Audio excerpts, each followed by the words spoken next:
Ella empujó la puerta de madera desgastada sintiendo como el peso de 31 años de culpa se acomodaba sobre sus hombros como una manta pesada que nunca había podido quitarse. El atardecer de Oaxaca entraba por la ventana lateral con rayos cálidos que cortaban la sala en secciones de luz y sombra, iluminando la pared pintada de amarillo pastel suave y revelando cada grieta antigua.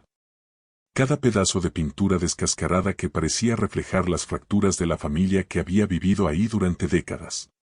La casa olía a polvo acumulado, a papeles viejos que se deshacían lentamente y a ese silencio hostil que se había convertido en el único idioma que su padre sabía hablar cuando ella estaba cerca.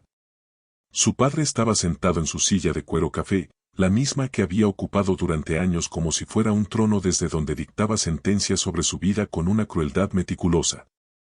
Esa silla que nunca dejaba que nadie más usara, que movía con cuidado cada vez que limpiaba alrededor de ella, que custodiaba como si contuviera algo más que espuma y resortes viejos. Él miraba la televisión con ojos vacíos, un vaso de tequila a medias en su mano derecha, su postura encorvada como la de alguien que carga el peso del mundo aunque en realidad solo cargaba el peso de sus propias mentiras. «Buenas tardes, papá», dijo ella con voz controlada aunque su estómago se retorcía con la anticipación familiar del rechazo y las palabras hirientes que sabía que vendrían. Él ni siquiera levantó la vista de la pantalla parpadeante. «¿Y ahora qué quieres?», murmuró con ese tono de desprecio casual que había perfeccionado durante 3 décadas. «Otro favor. Otro intento patético de compensar lo que arruinaste». Las palabras cayeron entre ellos como piedras en agua estancada, creando ondas de dolor que se expandieron hasta llenar cada rincón de la habitación. Ella tragó el nudo que se formaba en su garganta, ese nudo familiar que conocía desde que era niña y que nunca parecía desaparecer sin importar cuántos años pasaran. «Solo vine a dejarte tus medicinas», respondió con voz más firme de lo que se sentía por dentro, sosteniendo la bolsa de plástico que contenía los frascos naranjas con las etiquetas de la farmacia. Su padre golpeó la mano contra el brazo de la silla, haciendo que el líquido en su vaso se agitara peligrosamente. «No necesito nada de ti», escupió las palabras como si fueran veneno. «Lo único que necesitaba era que no hubieras nacido. Que no existieras para joder mi vida desde el momento en que respiraste por primera vez». La frase cayó como una piedra dentro de su pecho, aplastando el aire de sus pulmones. 31 años de escuchar variaciones de la misma acusación y todavía dolía como la primera vez. «Papá», susurró sintiendo como su voz se quebraba a pesar de todos sus esfuerzos por mantenerla estable. «¿Por qué me odias tanto? ¿Qué hice yo de bebé que fue tan terrible como para merecer toda una vida de tu desprecio?» Él finalmente la miró, girando la cabeza con movimientos lentos y deliberados.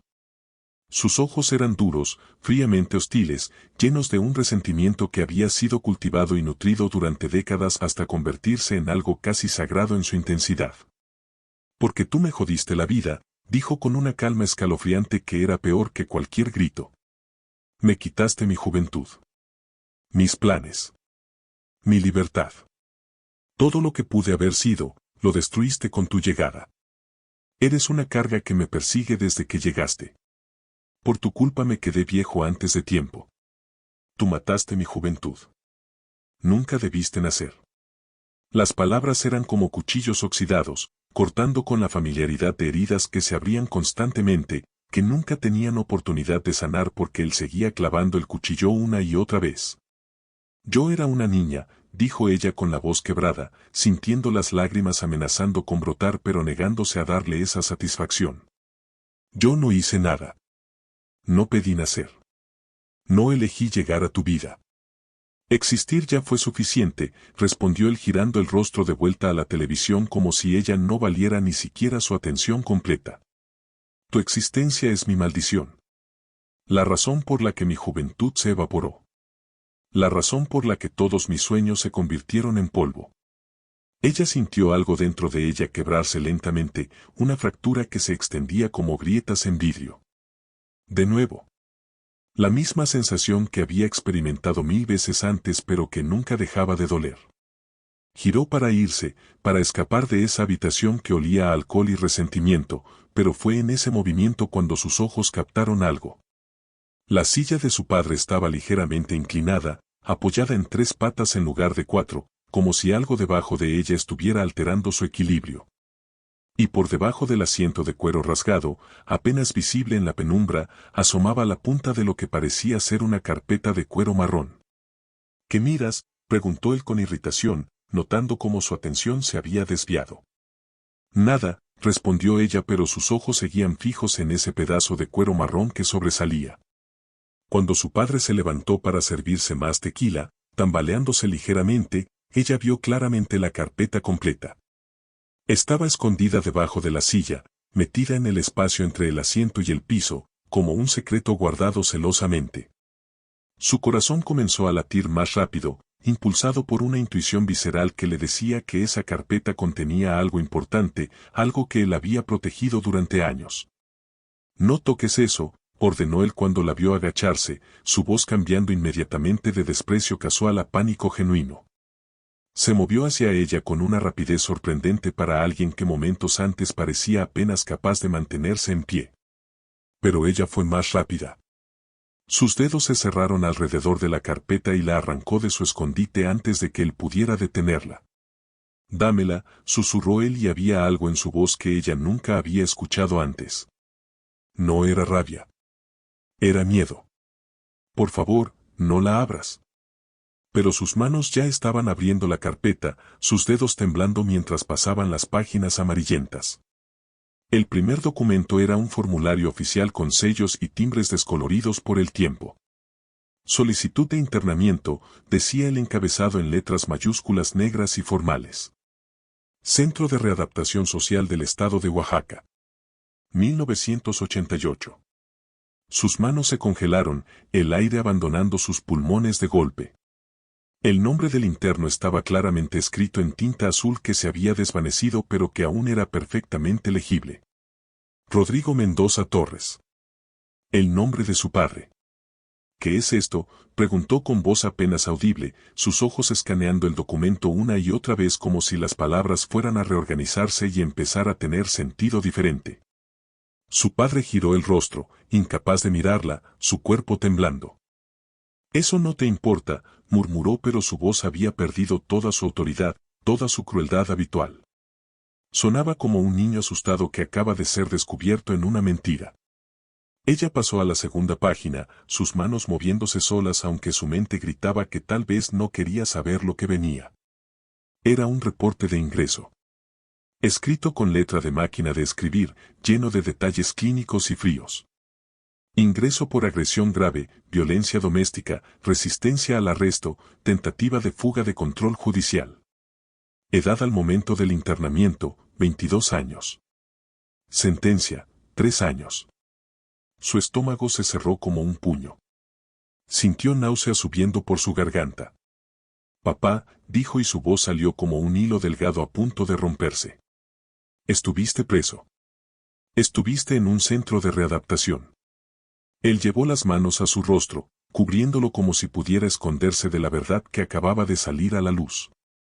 «Yo no quería que supieras», murmuró entre sus dedos. «Nunca quise que lo descubrieras». «¿Por qué?», exigió ella sintiendo como la rabia comenzaba a reemplazar el shock. «¿Por qué me has dicho toda mi vida que yo te arruiné tu juventud, que yo te robé tus mejores años, si tú ya estabas en prisión antes de que yo naciera?»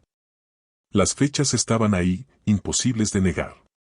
Su padre había entrado al centro de readaptación en marzo de 1988.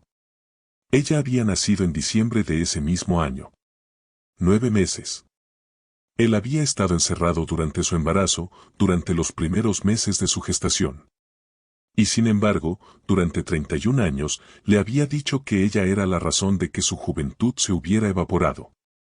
«Porque necesitaba culpar a alguien», confesó él con voz rota. «Era más fácil culparte a ti que admitir que destruí mi propia vida con mis propias manos». Ella continuó hojeando la carpeta, buscando más respuestas. Y las encontró. Una carta doblada cuidadosamente, escrita con letra que reconoció inmediatamente como la de su madre. Esa caligrafía redonda y cuidadosa que había visto en recetas viejas y notas de amor guardadas en cajas de zapatos. «Mi querida hija», comenzaba la carta y las lágrimas empezaron a caer antes de que pudiera leer la segunda línea. Si estás leyendo esto, es porque encontraste el expediente que tu padre ha escondido durante todos estos años. El expediente que prueba que todo lo que te dijo fue mentira. Cuando supe que estaba embarazada de ti, él ya estaba en el centro de readaptación. Ya había cometido los crímenes que lo pusieron ahí. Ya había agredido a su anterior novia, la mujer con quien estaba antes de conocerme. Ya había resistido el arresto. Ya había intentado huir de la justicia. Nada de eso tuvo que ver contigo. Pero cuando salió de prisión, cuando tú tenías 2 años, él necesitaba una explicación para por qué su vida era un desastre. Necesitaba una razón para el tiempo perdido, para las oportunidades que se habían ido, para la juventud que había gastado tras las rejas. Y te culpó a ti. Te dijo que naciste y arruinaste todo, cuando en realidad él arruinó todo antes de que tú existieras. Las manos de ella temblaban tan violentamente que el papel se agitaba como una hoja en viento fuerte. Su padre intentó arrebatarle la carta. Suficiente, gritó. No leas más. No necesitas saber todo eso.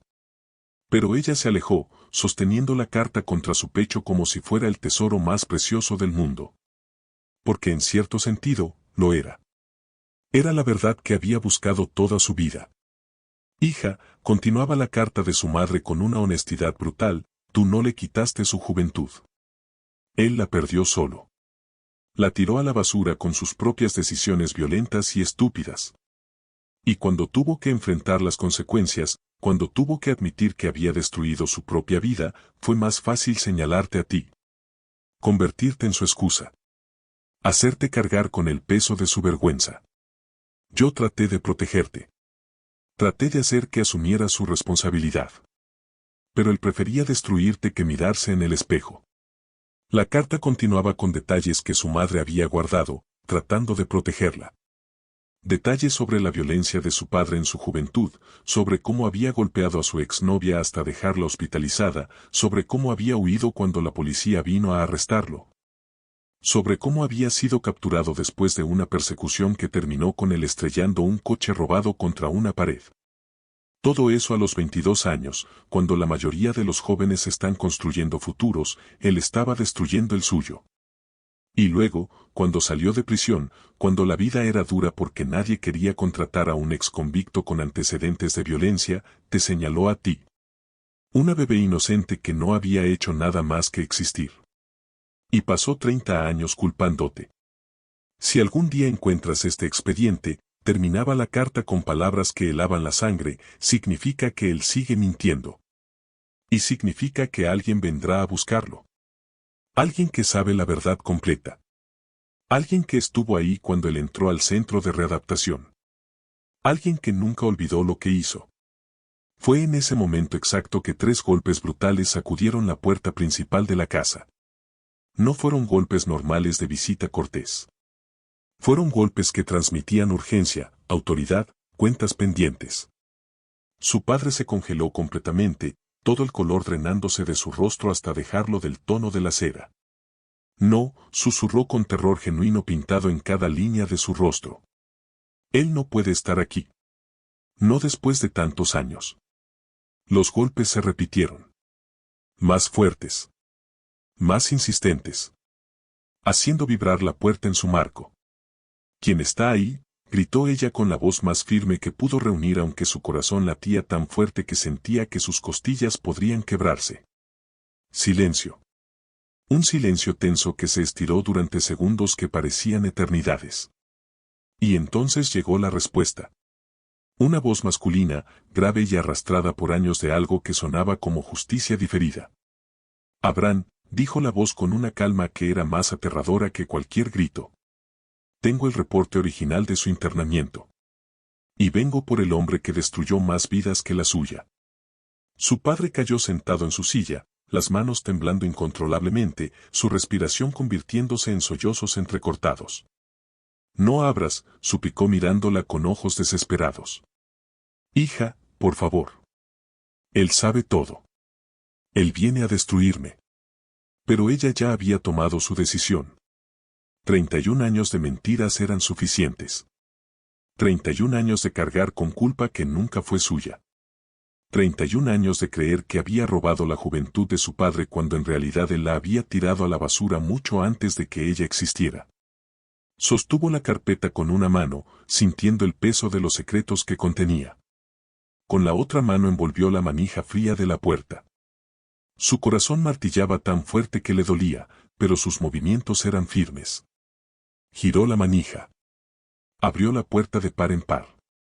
El hombre del otro lado era de unos 60 años, alto y fuerte a pesar de su edad, con cabello completamente gris peinado hacia atrás y ojos oscuros que brillaban con una intensidad que hacía difícil sostenerle la mirada. Vestía un uniforme semiformal y en su pecho llevaba un gafete oficial. Licenciado Ernesto Villegas, decía el gafete. Director adjunto, Centro de Readaptación Social de Oaxaca. El mismo lugar donde su padre había estado encerrado 33 años atrás. Yo estuve ahí cuando él entró, dijo el hombre sin preámbulos, mirando más allá de ella hacia donde su padre temblaba en su silla. Y sé por qué salió. Ahora tú también vas a saber. Ella retrocedió instintivamente, dejando que el desconocido entrara. Él caminó con pasos medidos, sus zapatos resonando contra el piso de baldosas, hasta quedar frente a su padre. Levántate, ordenó con una voz que no admitía desobediencia. Rodrigo se puso de pie con dificultad, sus piernas apenas sosteniéndolo. Ernesto se volvió hacia ella, y en sus ojos había una mezcla compleja de compasión y determinación. Tu padre llegó a nuestro centro en marzo de 1988, comenzó a explicar. Tenía 22 años. Había sido condenado por agresión grave contra su entonces novia, una mujer llamada Patricia Domínguez. La golpeó tan severamente que pasó 3 semanas en el hospital. Fractura de cráneo, costillas rotas, daño interno. Cuando la policía fue a arrestarlo, él huyó. Robó un coche. Los persiguió durante kilómetros por las carreteras de Oaxaca. Y finalmente se estrelló tratando de escapar. Fue sentenciado a 3 años. Y durante esos 3 años, tu madre, una mujer joven e ingenua que conoció a través de correspondencia de un programa de rehabilitación, comenzó a visitarlo. Se enamoró de la versión de él que él presentaba en las cartas. El hombre arrepentido. El hombre que quería cambiar. Y cuando ella quedó embarazada durante una visita conyugal, él usó eso para convencer a la Junta de Libertad Anticipada de que había cambiado, de que tenía una familia esperándolo. De que merecía una segunda oportunidad. Ella sintió como el mundo se tambaleaba a su alrededor. Su madre había conocido a su padre en prisión. Se había enamorado de un convicto. La había concebido durante una visita conyugal en un centro de readaptación. Todo lo que creía saber sobre su origen, sobre cómo sus padres se conocieron, había sido mentira. Ernesto continuó, implacable en su revelación. Salió cuando tú tenías 2 años, dijo. Con libertad condicional. Y descubrió que el mundo exterior no era amable con exconvictos. No conseguía trabajo. Las personas lo evitaban cuando descubrían su pasado. Tu madre trabajaba doble turno tratando de mantenerlos. Y él, en lugar de asumir responsabilidad por las decisiones que lo habían llevado a esa situación, te señaló a ti. Una bebé. Comenzó a decirte que tú eras la razón de que su vida fuera un desastre. Que si no hubieras nacido, él sería libre, exitoso, feliz. Cuando la verdad era que había destruido su propia juventud con violencia y crimen años antes de que tú existieras. Su padre sollozaba ahora, cubriéndose el rostro con las manos. Ernesto sacó una carpeta más gruesa del maletín que llevaba. Esta es tu copia del expediente completo, dijo extendiéndola hacia ella. Reportes de conducta. Testimonios de víctimas. Evaluaciones psicológicas. Todo lo que tu madre recopiló pero nunca tuvo el coraje de mostrarte mientras vivía. Me lo entregó poco antes de morir, pidiéndome que esperara hasta que tuvieras la madurez para procesar esta información. Y me pidió que viniera personalmente a asegurarme de que él no pudiera seguir mintiéndote. Ella tomó la carpeta con manos temblorosas. ¿Por qué?, preguntó mirando a su padre. ¿Por qué me hiciste creer durante 31 años que yo te robé tu juventud cuando tú la tiraste a la basura antes de que yo existiera? ¿Por qué me convertiste en tu excusa? En tu chivo expiatorio. Su padre levantó el rostro, mostrando mejillas empapadas de lágrimas. Porque era más fácil, murmuró. Más fácil que, exigió ella con una furia que había estado construyéndose durante décadas. Que admitir que eres un cobarde y un abusador. Que reconocer que destruiste tu propia vida con tus propias manos. Que mirar en el espejo y ver al verdadero culpable. Así que decidiste que una niña inocente cargaría con tu vergüenza.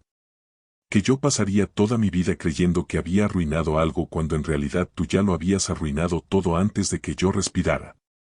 Ernesto habló entonces. Hay más que debes saber, dijo. Tu padre no solo fue violento con su exnovia. También lo fue con tu madre. Nunca la golpeó físicamente, al menos no que yo sepa, pero el abuso verbal y emocional era constante. Yo lo sé porque ella venía a verme a veces. Buscando consejo. Buscando una salida. Pero tenía miedo de dejarlo porque él amenazaba con quitarte la custodia, con decir que ella era una madre inadecuada por haberlo conocido en prisión. La mantuvo atrapada con miedo durante años. Y mientras tanto, te destruía a ti también. Te convertía en el símbolo de todo lo que estaba mal en su vida. Los días que siguieron fueron de revelaciones continuas y dolor procesado lentamente. Ernesto se quedó en Oaxaca, no presionando pero presente si ella necesitaba hablar. Le mostró más documentos, más evidencia de quién había sido su padre realmente.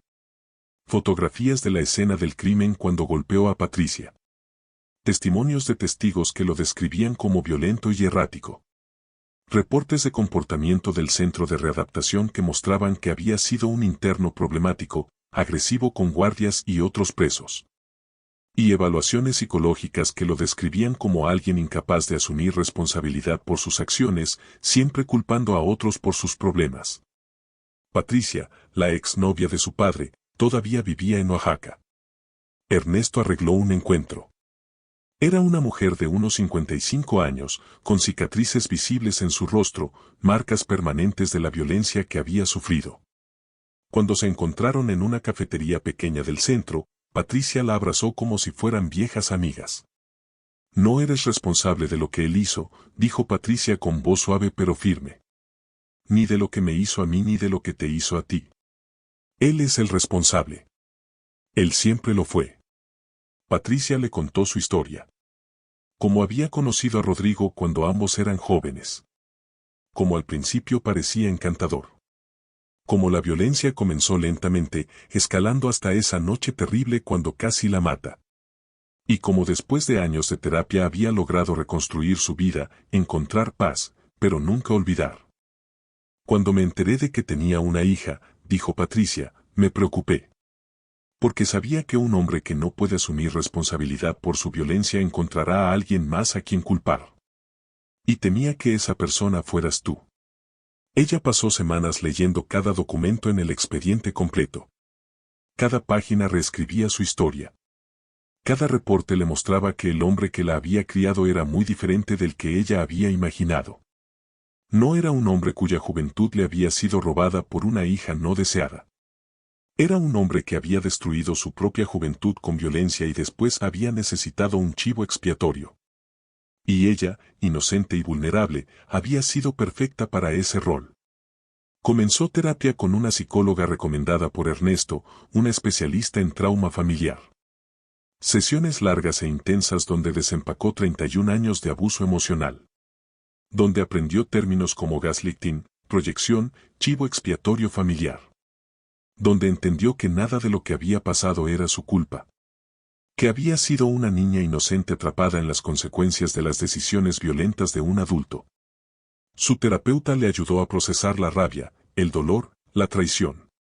Pero también le ayudó a ver que ahora tenía algo que nunca había tenido antes. Tenía la verdad. Y la verdad, por dolorosa que fuera, la estaba liberando. No tenía que cargar más con la culpa de haber robado la juventud de su padre. Porque ahora sabía que él había tirado esa juventud a la basura mucho antes de que ella existiera. Tomó una decisión difícil.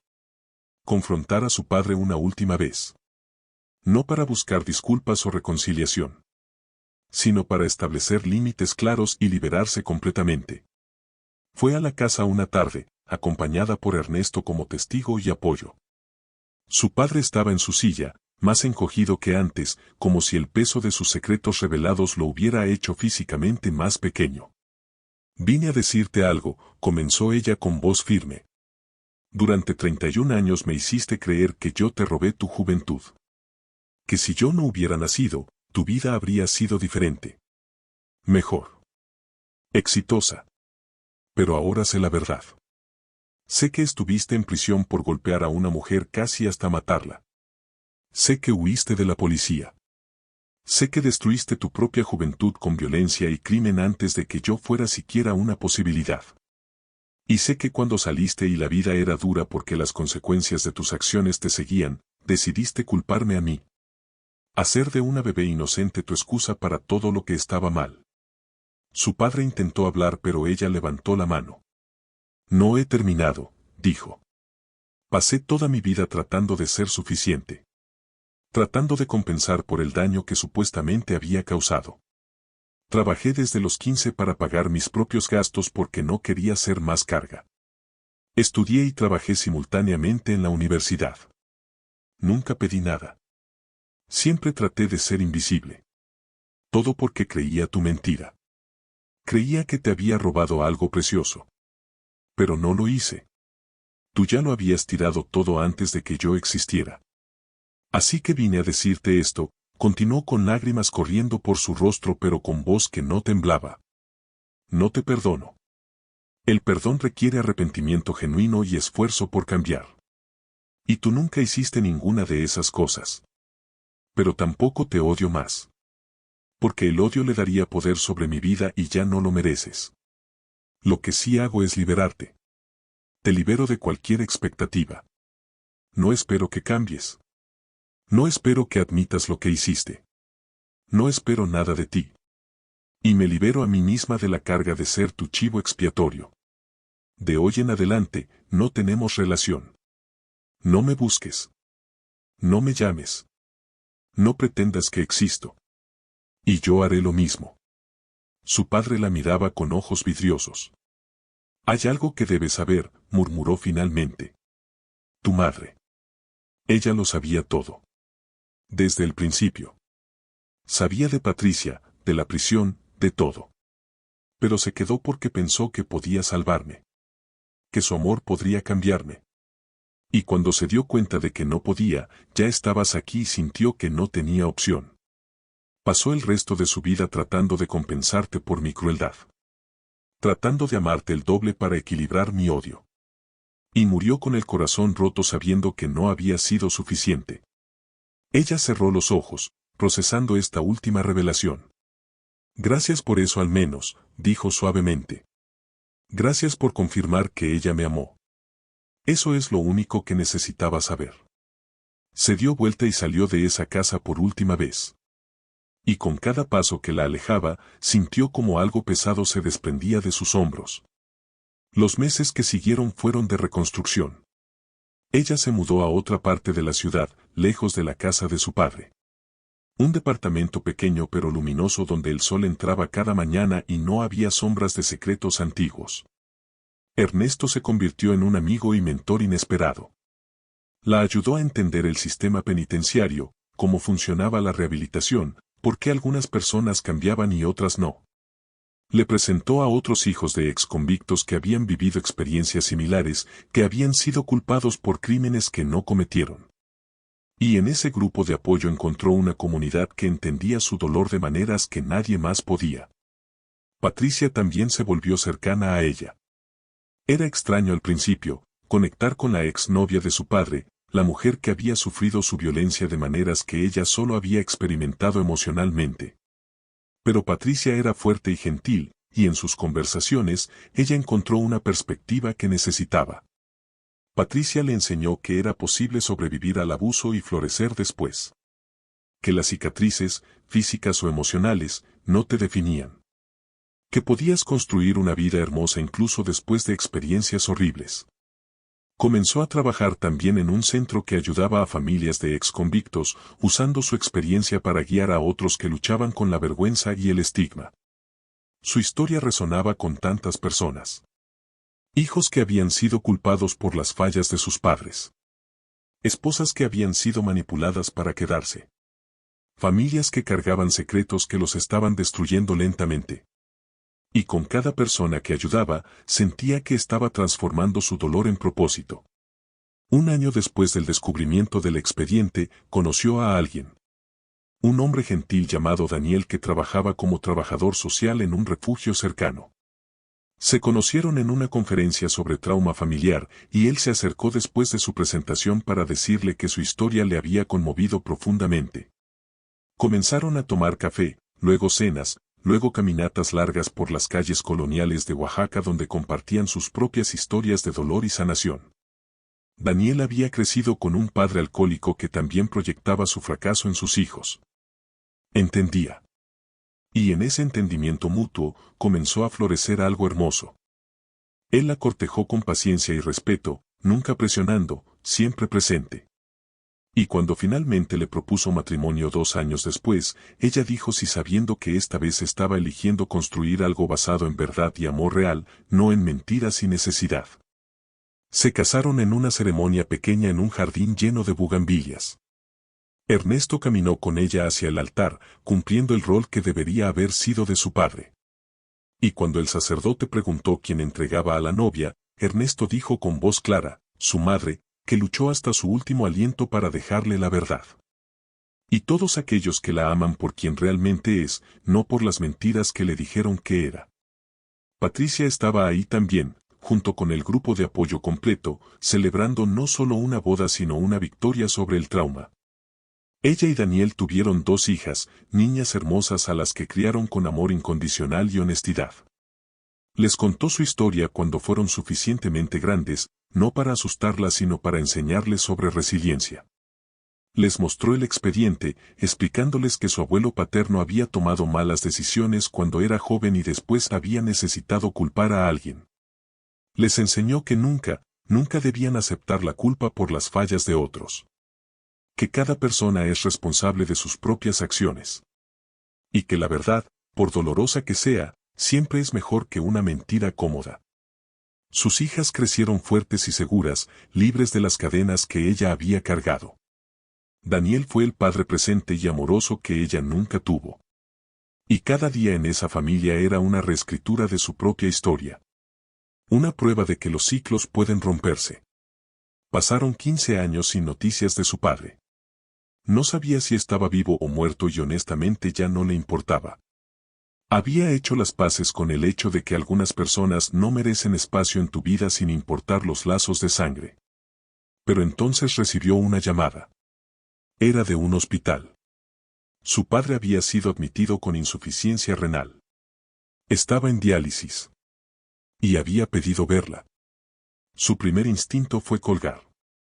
Bloquear el número. Pretender que nunca había recibido la llamada. Pero Daniel le sugirió que considerara ir, no por él sino por ella misma.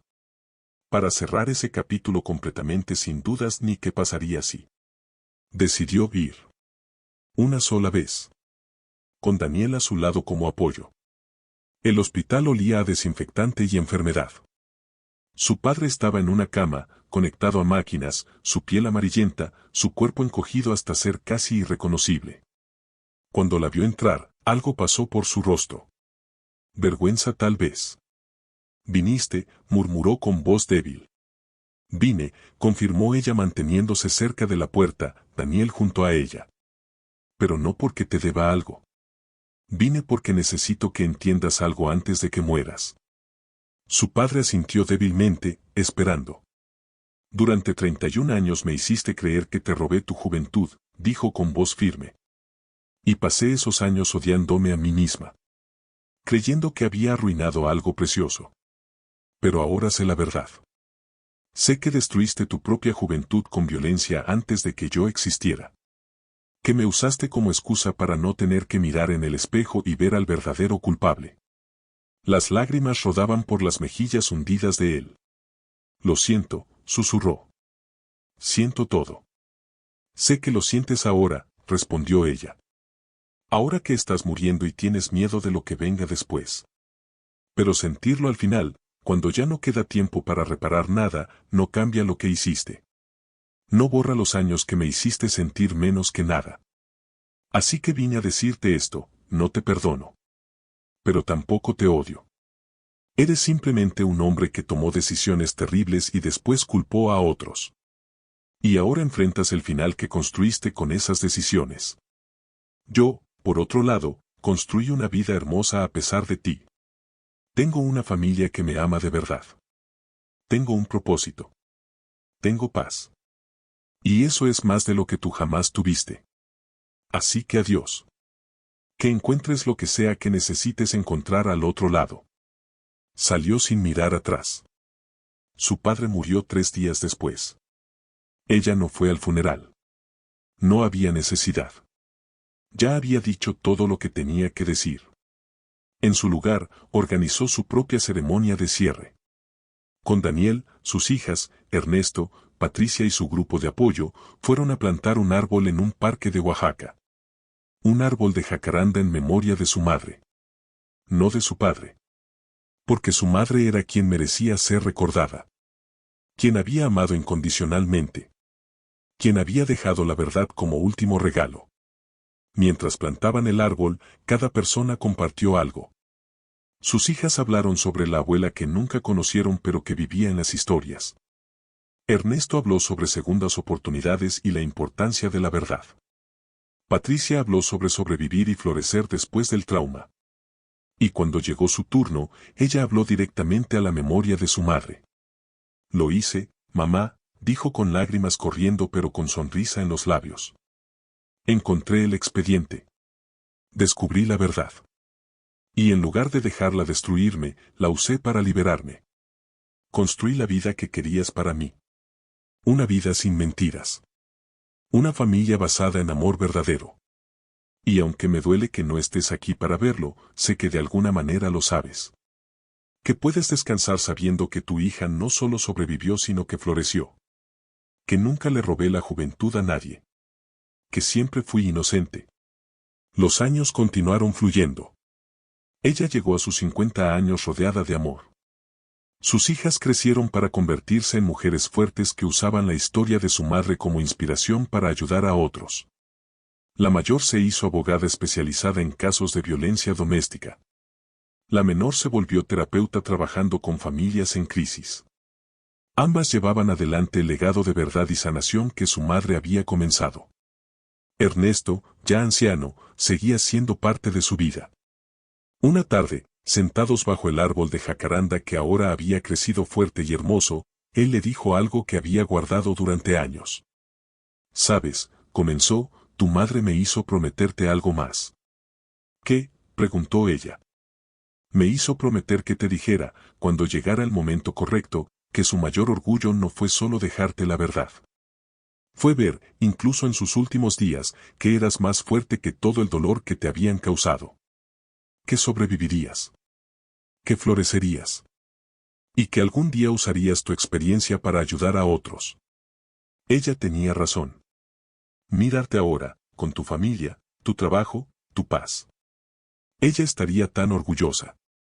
Las lágrimas corrían por el rostro de ella, pero eran lágrimas de gratitud.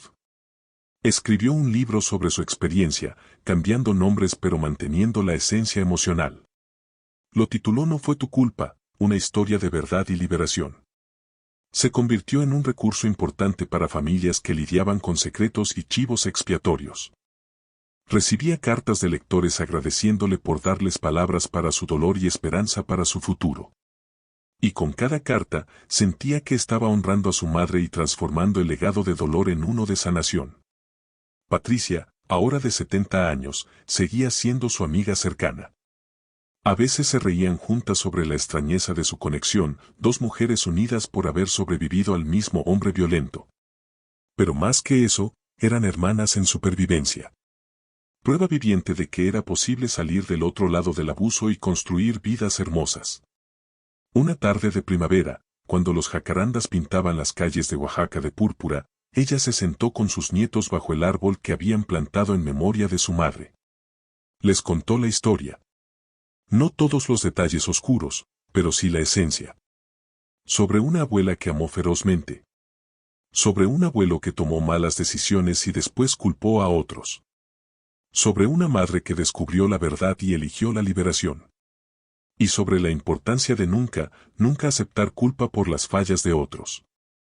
Si esta historia tocó tu corazón, si reconociste en ella ecos de tu propia búsqueda de verdad y liberación de culpa que nunca fue tuya, te invitamos a suscribirte al canal Historias para Distraerte. Cada día compartimos nuevas historias sobre familias, secretos, verdades enterradas y redenciones que te recordarán que no estás solo en tu camino. Que todos cargamos pesos que no merecemos, pero tenemos el poder de soltarlos cuando descubrimos la verdad. Presiona el botón de suscripción y activa las notificaciones para no perderte ninguna historia. Porque a veces, en medio de nuestro propio dolor, escuchar cómo otros sobrevivieron, descubrieron la verdad y florecieron puede ser exactamente la inspiración que necesitamos para dar el siguiente paso hacia nuestra propia liberación. Recuerda, nunca le robaste nada a nadie. Siempre fuiste inocente. La culpa nunca fue tuya.